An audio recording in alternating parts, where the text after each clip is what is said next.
السلام علیکم دوستو۔ غالی ایسے افراد کو کہا جاتا ہے جو دین اسلام کی مقدس اور بابرکت ہستیوں کی شان میں غلو کر کے دائرہ اسلام سے خارج ہو جاتے ہیں۔ ان میں سے اکثریت ان افراد کی ہے جنہوں نے حضرت علی کو الوہیت کے مرتبے پر فائز کر دیا تھا۔ بعض ان کو نبی مانتے تھے اور حضور اکرم صلی اللہ علیہ وآلہ وسلم سے بھی افضل قرار دیتے تھے۔ آج کی ویڈیو میں ہم ان غالیوں کا احوال بیان کریں گے جو اس مبالغہ آمیزی کی بدولت دائرہ اسلام سے نکل گئے تھے اور مکتبہ اہل سنت کے ساتھ ساتھ مکتبہ اہل تشیع ان کو اپنے میں شمار نہیں کرتی۔ تو چلیے شروعات کرتے ہیں اس معلوماتی ویڈیو کی۔ فرقہ سبائیہ، یہ عبداللہ بن سبا کے پیروکار تھے۔ عبداللہ ہیرا کے رہنے والے یہود میں سے ایک تھا۔ اس کی ماں ایک سیاہ فام باندھی تھی، اس لیے اسے ابن السودا یعنی سیاہ فام عورت کا بیٹا کہہ کر پکارتی تھی۔ یہ حضرت عثمان اور ان کے حکام کے شدید مخالفین میں سے ایک تھا۔ عبداللہ بن سبا نے حضرت علی کے متعلق مسلمانوں میں اپنی شرارت آمیز اور گمراہ کن خیالات پھیلانا شروع کر دیے۔ وہ کہا کرتا تھا، میں نے توریت میں دیکھا کہ ہر نبی کا ایک وصی ہوتا ہے اور حضرت علی کرم اللہ وجہ محمد صلی اللہ علیہ وآلہ وسلم کے وصی ہیں۔ جس طرح نبی کریم افضل الانبیاء ہیں، اسی طرح حضرت علی افضل الاوصیاء ہیں۔ محمد صلی اللہ علیہ وآلہ وسلم دوبارہ زندہ ہو کر دنیا میں تشریف لائیں گے۔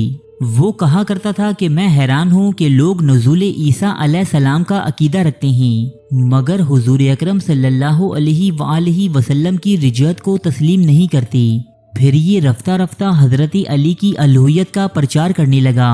حضرت علی کرم اللہ وجہ کو علم ہوا تو آپ اسے قتل کرنے کی درپے ہو گئی، مگر حضرت عبداللہ بن عباس رضی اللہ تعالی عنہ نے آپ کو اس عمل سے یہ کہہ کر روک دیا کہ اگر آپ نے اسے ختم کر دیا تو آپ کے پیروکاروں میں اختلاف پیدا ہو جائے گا، حالانکہ آپ اہل شام سے جنگ لڑنے جا رہے ہیں۔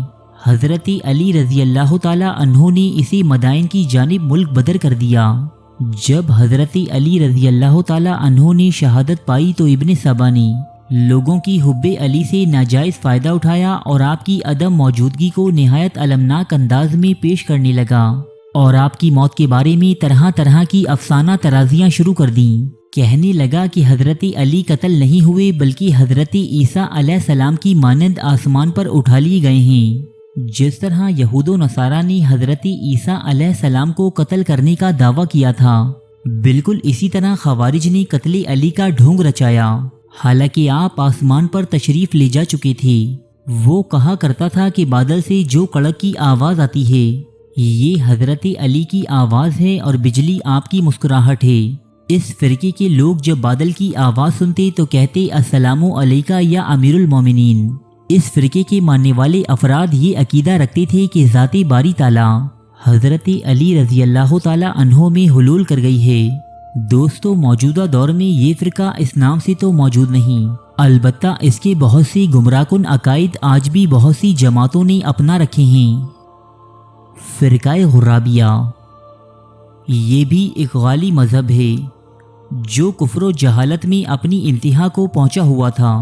یہ غالی افراد حضرت علی کرم اللہ وجہ کی الوہیت کے قائل نہیں، لیکن یہ لوگ حضرت علی کو حضور اکرم صلی اللہ علیہ وآلہ وسلم سے افضل قرار دیتے ہیں۔ نعوذ باللہ، یہ اس ذوم باطل کا شکار تھے کہ نبی دراصل حضرت علی تھے، مگر جبرائیل غلطی سے وحی لے کر محمد صلی اللہ علیہ وآلہ وسلم کے پاس آ گئے۔ معاذ اللہ۔ عربی زبان میں غراب کوے کو کہتے ہیں۔ اس فرقے کو غرابیہ اس لیے کہا جاتا ہے کیونکہ ان کا ماننا ہے جیسے ایک کوا دوسرے کوے کا ہم شکل ہوتا ہے، اسی طرح حضرت علی کرم اللہ وجہ نبی اکرم صلی اللہ علیہ وآلہ وسلم سے مشابہ ہیں۔